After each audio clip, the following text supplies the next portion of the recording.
యూట్యూబ్లోనే first channel అనుకుంటాను అది. Videos ఎక్కువ ఉంటే సబ్స్క్రైబర్స్ కన్నా. చాలామంది వీడియోస్ చూస్తారు కానీ సబ్స్క్రైబ్ చేసుకోరు.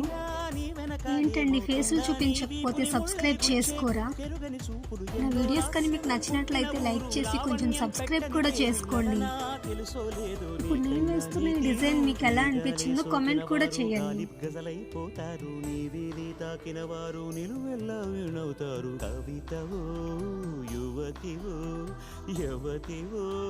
గుర్తించేదెట్టాగమ్మ